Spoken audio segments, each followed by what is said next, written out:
time of Eric the Red and Leif Erikson to the present, the exploration of the unknown parts of the world has held a particular fascination for the Scandinavians.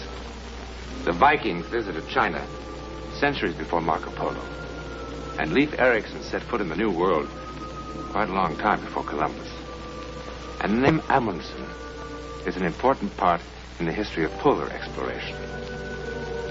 All brave men who venture into uncharted waters or who cross unmapped lands sooner or later make this discovery. There are two worlds. The known world, which can be mapped and charted, and that other world, which lies just beyond the map makers. Our story begins here in the home of Felix Bogner, geography teacher.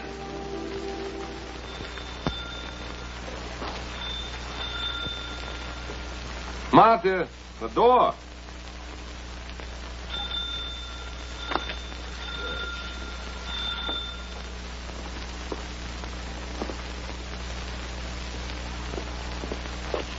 Yes? Dr. Hansen. And you're Mr. Faulkner? Yes. May I come in? Of course. Thank you. What am I thinking? Please forgive me. It is just a surprise seeing so famous a man as yourself here in Hamburg. Won't you sit down? Thank you. Please. May I ask, what brings you to Hamburg? I came to see you. Me? You are Felix Bogner, teacher of geography at the common school. Yes, but does it concern the letter I wrote to the academy, suggesting that more courses of map-making be... No, it concerns your son.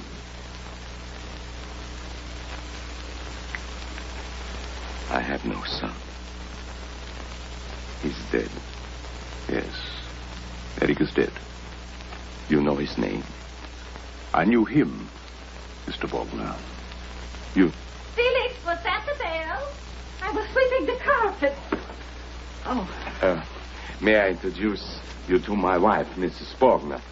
This is Dr. Einar Hansen. The Dr. Hansen? Yes. Oh. Does that distress you? No, it's only that my boy, my Eric, he idolized you so. If he could have seen you. He did. That is why I am here. Oh, but... Yes, but please go ahead, Dr. Hansen. May I smoke? Oh, yes, please do. Thank you.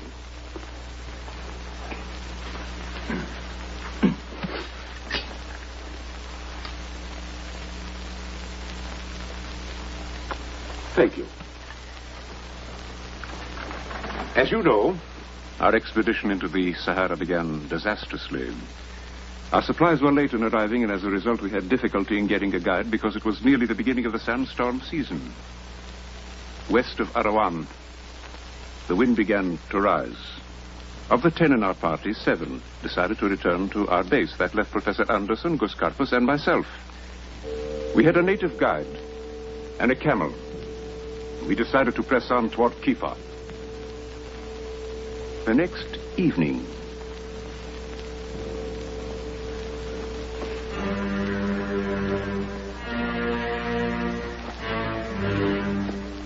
Kasim!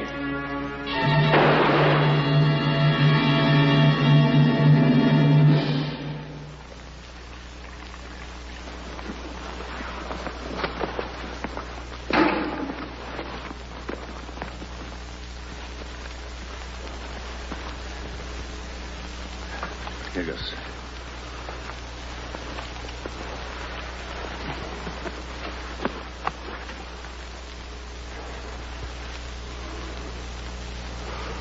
I had a friend who has just resigned his position as guide. Why, Anderson? Why? Because he's a fool. I only meant to frighten. Likewise, our faithful camel. I hope you realize the position your bright young professors put us in now. Well, do you intend to stand here all night, Doctor?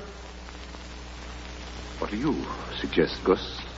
Go after the camel, of course. On foot?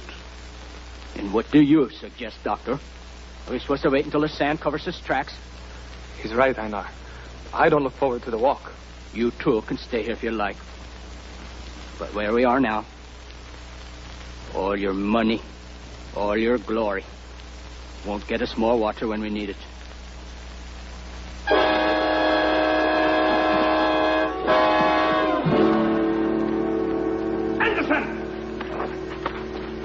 Stop it now!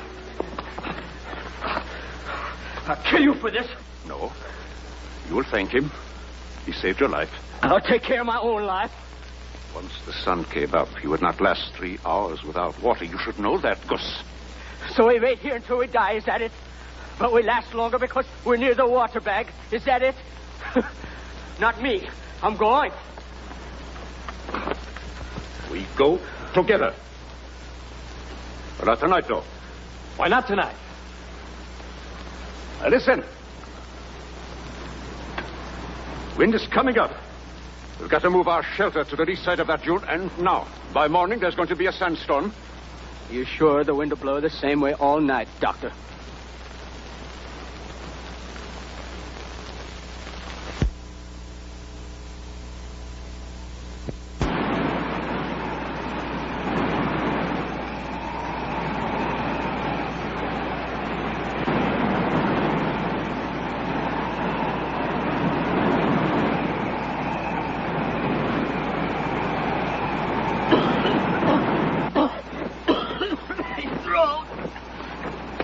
So we haven't got water to waste.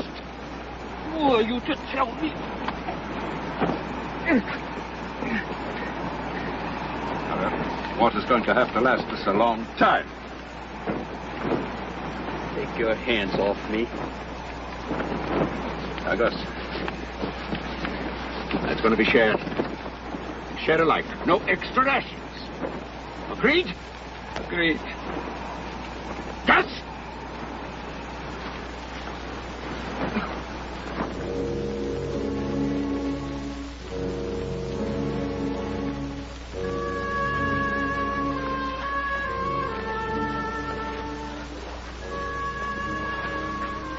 Everything looks so different. And there was a hill there. You can't use sand dunes for landmarks, Professor. No. I like the ocean waves. But those do not change. I will do our walking at night. We steered on that cluster. I'll start getting out the equipment. All right. Why west? Well, why not? It's impossible to go back. If we keep going in one direction, we may come to a well, an oasis, a caravan. Or we might not. That's right. We might not. For 10 days, we walked by night, carrying with us the food and water that were all that stood between us and starvation, and the canvas that offered us a measure of shelter from the cruel heat that made daytime movement unthinkable. Distance is hard to estimate in the desert. By my own rough calculations, we had traveled perhaps 50 miles. Toward help, we hoped. Away from it, I feared.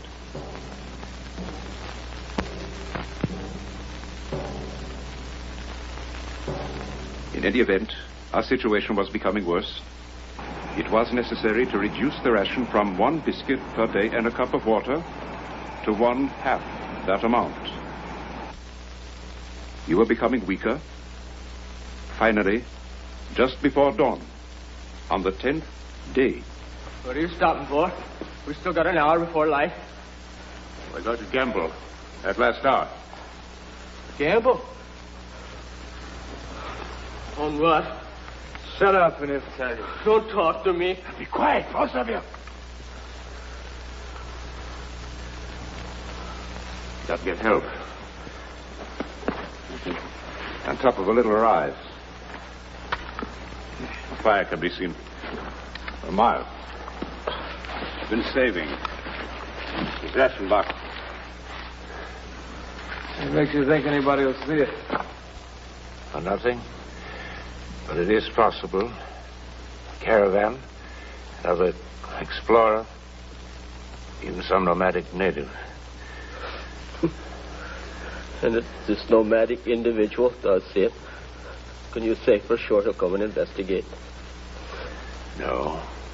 But I can say for sure what will happen to us if he doesn't.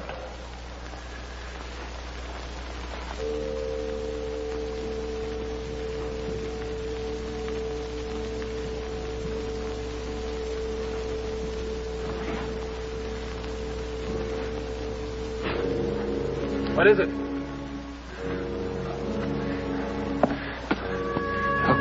Look.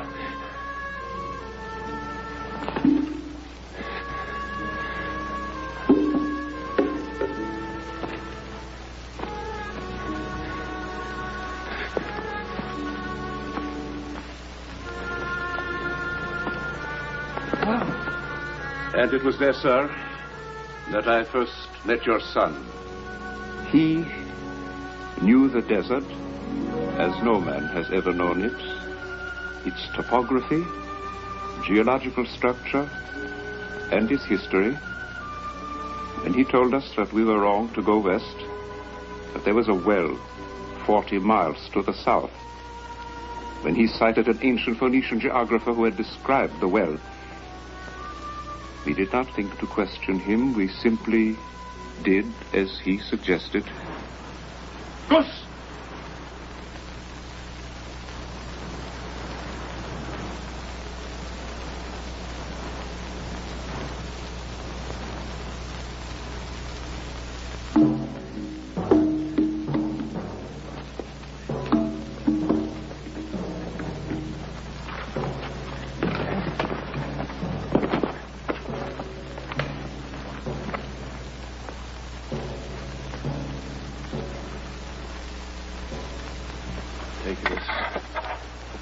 The star of the sun.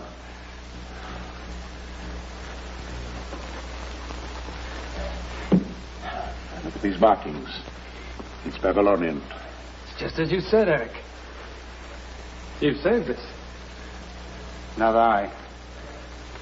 I relied on what Daxis wrote nearly 30 centuries ago. Eric, how far from here to the well?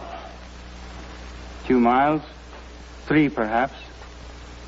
Even in this heavy sand, we should make it by dawn. If we get started. Gus! Come.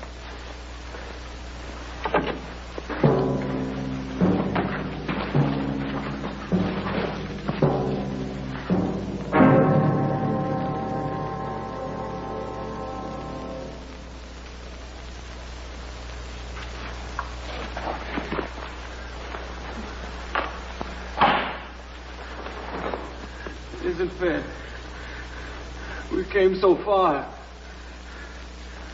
It's his fault. He told us to go south. He's killed us all, a murderous fool. Gus, it's no one's fault.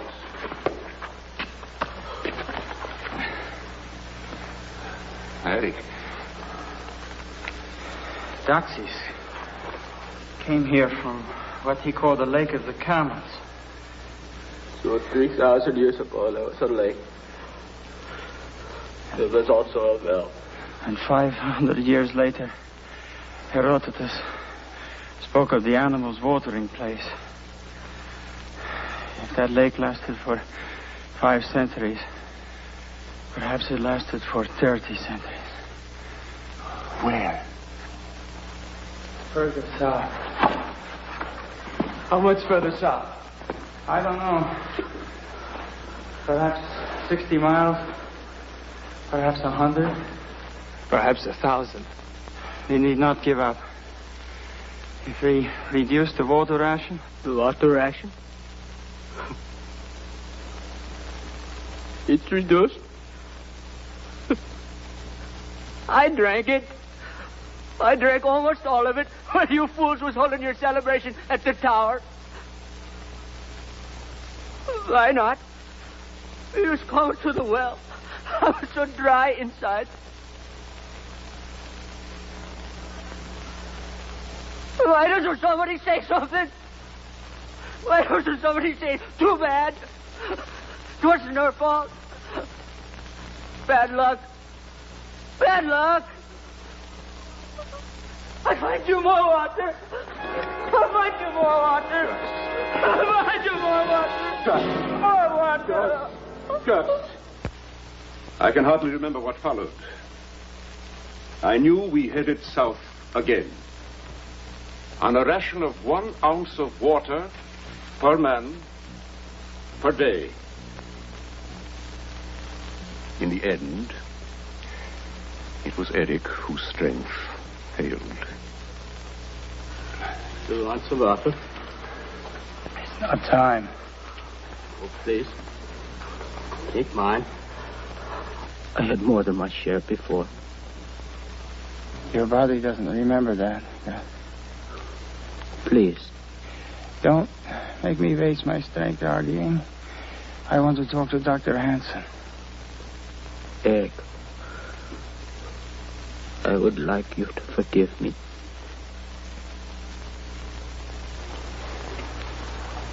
He wants to talk to you. All right.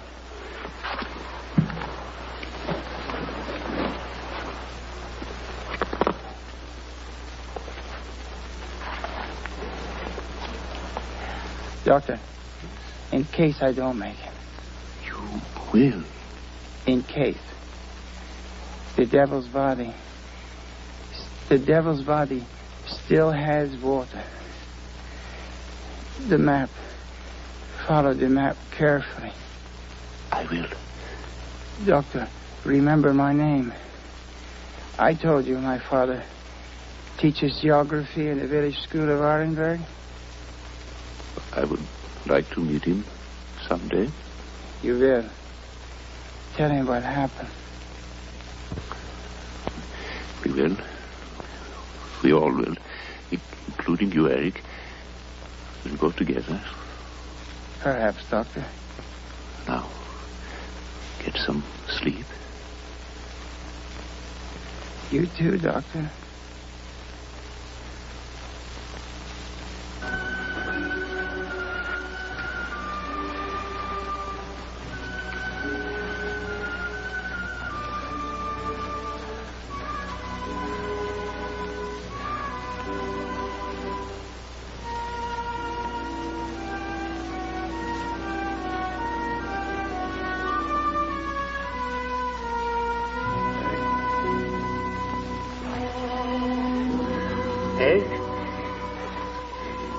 Gus Henderson. Stan. He was a boy, a man, rather, who did what he decided was right. He never reproached Gus, who drank the water that might have saved him. He might be here in Arenburg now, if He is. he's alive. My son died last summer, September 9th, 1910, at the age of... How do you know the date? At the age of 22. You never laid eyes on my boy in his entire life. Do you think I'd make up a story like this?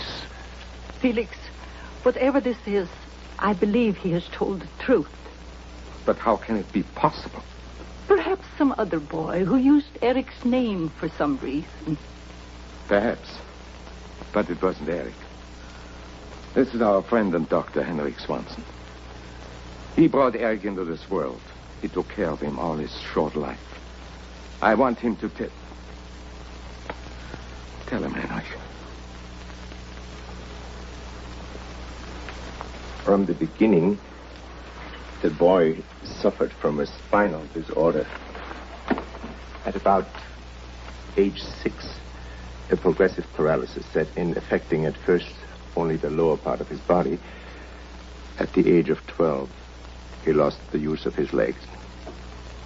He never regained his power to walk. What?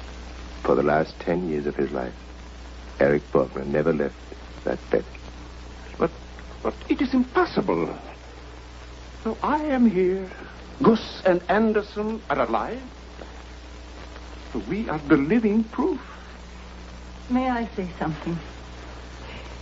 What Dr. Swanson has said is true, and yet not true. Mrs. Bogner, I do not follow you. His body was confined, but his spirit was free. It wasn't his spirit that walked with us. His books took him everywhere. To China with Marco Polo. Around the world with Magellan. He called himself an explorer. Yes, Eric's poor body never left that bed. But Eric himself? Eric was an explorer. What Dr. Hansen says he saw is impossible. Who supplied us with the information that saved our lives? The desert, a strange thing. Couldn't it have been a sort of mass hallucination? The others respected you as their leader. They believed what you believed. Is it impossible that they saw what you saw by some process akin to hypnosis? No, Doctor. Scientifically, it is not possible, no. May I speak to you for a moment, Doctor? Of course. Would you excuse me?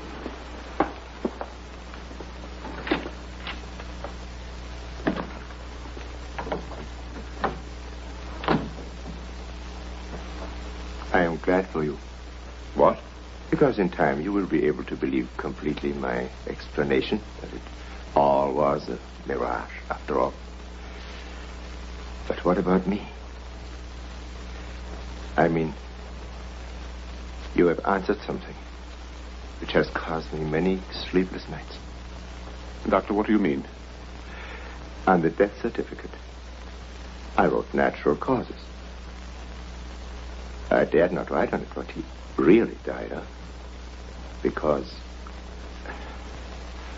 well, it was medically impossible. Doctor, what did he die of? In this room, in this bed, with a pitcher of water beside him on this table, Eric died of dehydration. Thirst. Thirst. As though he were in the middle of a desert. Now, Doctor, is there a picture of the boy? Yes.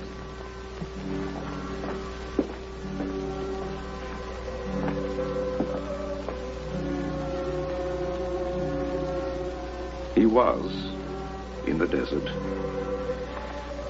Doctor, don't ask me how, but he was.